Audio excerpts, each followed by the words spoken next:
Assalamualaikum warahmatullahi wabarakatuh. Halo teman-teman, saya Dewi Amelia. Saya Aisyah Rohimah. Kami akan membahas sedikit materi tentang konsep dasar supervisi pendidikan. Istilah supervisi berasal dari bahasa Inggris, supervision. Super berarti di atas, dan vision berarti melihat. Maka, secara keseluruhan, supervisi diartikan sebagai melihat dari atas. Dengan pengertian itulah, maka supervisi dapat diartikan sebagai kegiatan yang dilakukan oleh pengawas dan kepala sekolah sebagai pejabat yang berkedudukan di atas atau lebih tinggi dari guru untuk melihat atau mengawasi pekerjaan guru. Hakikat supervisi pendidikan adalah sebuah proses bimbingan dari pihak kepala sekolah kepada guru-guru dan personalia sekolah yang langsung menangani belajar para siswa untuk memperbaiki situasi belajar mengajar agar para siswa dapat belajar secara efektif dengan prestasi belajar yang terus meningkat. Yang melakukan supervisi biasa disebut supervisor. Bimbingan yang diberikan supervisor di sini mengacu pada usaha yang bersifat manusiawi serta tidak bersifat otoriter. B. Tujuan supervisi pendidikan. Tujuan supervisi pendidikan adalah perbaikan dan perkembangan proses belajar mengajar secara total. Artinya bahwa tujuan supervisi pendidikan tidak hanya untuk memperbaiki mutu mengajar guru, tetapi juga membina pertumbuhan profesi guru. Termasuk di dalamnya pengadaan fasilitas yang menunjang kelancaran proses belajar mengajar, peningkatan mutu pengetahuan dan keterampilan guru-guru, pemberian bimbingan dan pembinaan dalam hal implementasi kurikulum, pemilihan dan penggunaan metode mengajar, alat-alat pelajaran, prosedur dan teknik evaluasi pengajaran. Supervisi yang baik mengarahkan perhatiannya pada dasar-dasar pendidikan dan cara-cara belajar serta perkembangannya dalam pencapaian tujuan umum pendidikan. Fokusnya bukan pada seorang atau sekelompok orang, akan tetapi semua orang seperti guru-guru, para pegawai, dan kepala sekolah lainnya adalah teman sekerja yang sama-sama bertujuan mengembangkan situasi yang memungkinkan terciptanya kegiatan belajar mengajar yang baik. Secara nasional, tujuan konkret dari supervisi pendidikan adalah 1. Membantu guru melihat dengan jelas tujuan-tujuan pendidikan. 2. Membantu guru dalam membimbing pengalaman belajar murid. 3. Membantu guru dalam menggunakan alat pelajaran modern. 4. Membantu guru dalam menilai kemajuan murid-murid dan hasil pekerjaan guru itu sendiri. 5. Membantu guru dalam menggunakan sumber-sumber pengalaman belajar. 6.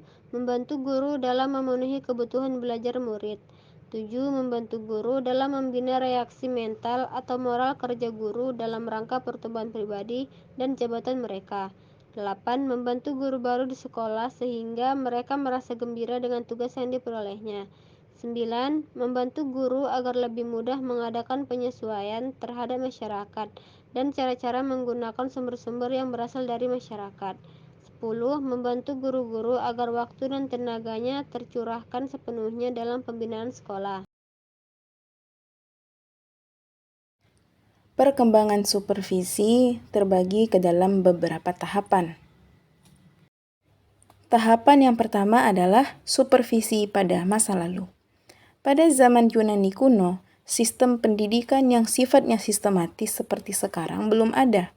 Yang ada ialah pendidikan yang bersifat individual. Satu-satunya materi yang dibutuhkan untuk dipelajari adalah pelajaran untuk menulis, yang terjadi sekitar 500 tahun sebelum Masehi. Kemudian pada tahun 400 sampai 350 tahun sebelum Masehi, materi pelajaran ditambah dengan belajar membaca. Pendidikan mendapat perhatian yang sangat penting ialah pada zaman Sparta. Pemerintah pada waktu itu sudah menyadari akan pentingnya pendidikan bagi kemajuan bangsa dan negara. Pendidikan bertugas mengembangkan, mempertahankan, dan melindungi negara. Menyadari akan pentingnya pendidikan timbullah supervisor yang disebut paidonomos. Pada zaman Athena, pendidikan lebih maju dan lebih dihargai daripada zaman-zaman sebelumnya. Perhatian dicurahkan pada pengembangan profesi dan spesialis. Terjadilah pertemuan-pertemuan guru dengan siswa untuk mendiskusikan sesuatu. Pemikiran-pemikiran filsafat pun muncul pula. Ahli-ahli pikir yang terkenal pada zaman itu ialah Sokrates, Plato, dan Aristoteles. Kerajaan Romawi mewarisi kebudayaan Yunani seperti kesenian, ilmu, dan pendidikan maju dengan pesat. Sekitar tahun 140 sebelum Masehi, didirikan sekolah grammar yang mempelajari bahasa Latin. Pada zaman pertengahan, di samping sekolah grammar dan sekolah agama, didirikan pula sekolah membaca dan menulis tingkat dasar. Nampaknya ada usaha dari pemerintah untuk memperluas kesempatan belajar bagi masyarakat umum. Pada zaman ini, supervisi diberikan kepada sekolah-sekolah sebagai lembaga pendidikan dan guru-guru sebagai pelaksanaan pendidikan. Tahapan kedua yaitu pada zaman pertengahan.